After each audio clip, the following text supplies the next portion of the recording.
Saudara-saudara, jangan terlalu buru-buru dulu mengatakan paten dan keren kepada seorang pengajar dan apa yang menjadi pengajarannya. Karena ternyata di era postmodern ini ada begitu banyak guru-guru palsu. Apa yang menjadi cirinya, saudara? Yaitu menyenangkan. Sebab itu, saudara, di dalam 2 Korintus 4 ayat 2 ada kata yang namanya dipertimbangkan. Setiap apapun, saudara, yang kita dengar, yang kita saksikan, perlu pertimbangannya. Saudaraku yang kasih, dipertimbangkan lewat apa? Bukan lewat yang menyenangkan kita, tapi menyenangkan Tuhan nggak beritanya. Apa, saudaraku yang kasih, yang menjadi dasarnya? Yaitu Injil Alkitab yang saudara pegang. 2 Korintus 4 ayat 2, oleh karena tugas yang diberikan Allah itu, kami sama sekali tidak mau bertindak seperti guru-guru palsu yang memberi ajaran dengan maksud tersembunyi. Maksud tersembunyi, iya kan? Kami tidak menggunakan cara licik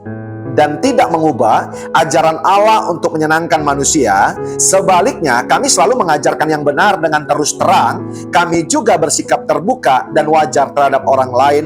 Dengan begitu, mereka bisa menilai kami sesuai hati nurani mereka di hadapan Allah. Jadi, saudaraku yang kasih, kalau kita variabelkan, saudara, guru-guru palsu ini bisa kita masukkan kepada 2 variabel. Yang pertama, saudara, yaitu guru-guru palsu memang, saudara, yang memiliki maksud yang tersembunyi. Yaitu apa? Tujuannya tidak lain menyesatkan. Tapi yang kedua, mungkin guru-guru palsu ini masuk dalam kategori orang yang malas belajar, betul nggak? Makanya bodoh. Sehingga saudaraku yang kekasih, karena ia malas belajar, mengharapkan selalu pewahyuan dari orang lain untuk diajarkannya. Makanya, saudara, tidak sedikit yang mengajarkan Injil yang lain. Karena apa? Gampang sekali terpapar dari pewahyuan orang lain. Karena punya maksud yang tersembunyi, maka pengajarannya akan dikemas dengan hal-hal yang licik untuk bisa dimasukkan dengan cara yang elegan. Dan saudaraku yang kekasih, orang yang disenangkan akan mengatakan, wow, paten dan keren. Kenapa, saudaraku yang kekasih, kita katakan keren dan paten? Karena parameternya adalah pribadi saudara,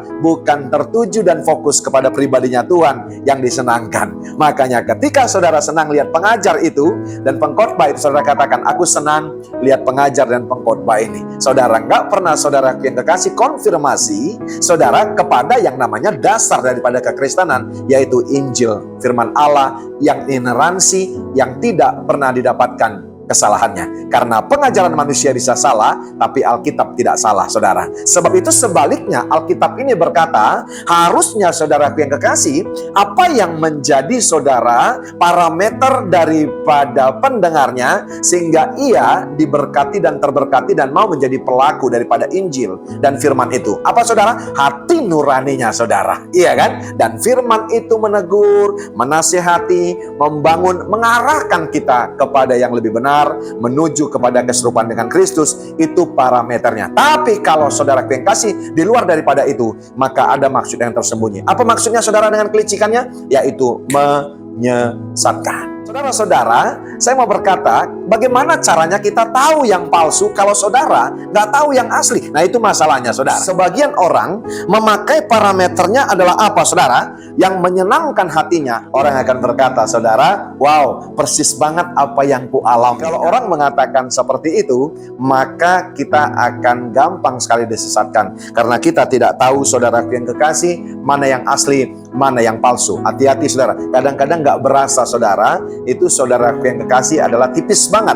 Ternyata kita sudah dibawa kepada Injil yang lain yang menyesatkan. Caranya bagaimana? Dengan cara yang licik. Nah, pertanyaan saya, kenapa saudara jadi ada guru yang palsu? Haleluya. Coba kita baca kepada terjemahan barunya, saudara. Ayat 1-nya dikatakan, oleh kemurahan Allah kami telah menerima pelayanan ini, karena itu kami tidak tawar hati. Kenapa ada saudara menjadi guru-guru palsu? Karena waktu menerima pelayanan semangat, tapi tiba-tiba waktu menjalankannya, Alkitab ini mengatakan tawar hati. Rasul Paulus, saudara yang kasih, sedang dibombardir pengajarannya di Korintus. Ada orang-orang sebagian yang tidak suka, yang mengkritisi saudaraku yang kasih pengajarannya, tapi ada sebagian yang mendukung dia, saudaraku yang kekasih. Karena apa? Di sana pun lagi berkejaran, saudaraku yang kasih, mana pengajaran yang palsu, mana pengajaran yang asli. Karena apa, saudaraku yang kasih? Dengan satu keadaan, kadang-kadang orang menerima yang palsu. Karena apa? Itu seakan-akan presisi dengan kehidupannya. Kenapa ada guru-guru palsu, saudara?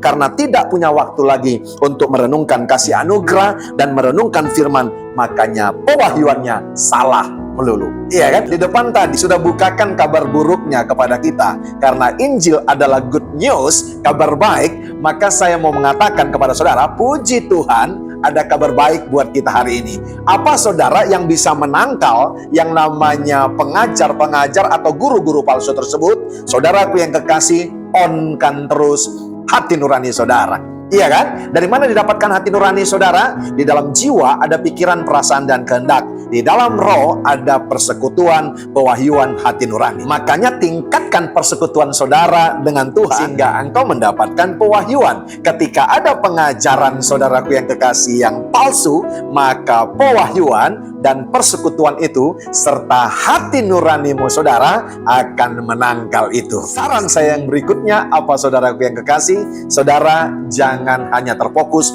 kepada pikiran, perasaan, dan kehendak pribadimu. Karena kecenderungan manusia bisa salah pikiran, perasaan, dan kehendaknya. Tapi Filipi 2 ayat 5 berkata, hendaklah kamu bersama memakai pikiran dan perasaan yang terdapat dalam Kristus Yesus. Mari kita sama-sama belajar supaya kita tidak tergolong dalam guru-guru palsu, tapi kita menjadi guru-guru yang mengajarkan saudaraku yang kasih hal-hal yang dahsyat. Hari-hari ini banyak saudaraku yang kekasih guru-guru, tapi saudaraku yang kasih tidak ada yang menjadi bapak. Jadi saya mau berkata kepada saudara, pastikan saudara, kita adalah guru yang membapai saudaraku yang kekasih, orang-orang ketika menyampaikan firman yang original dan Alkitab yang kita sebut Injil. Immanuel.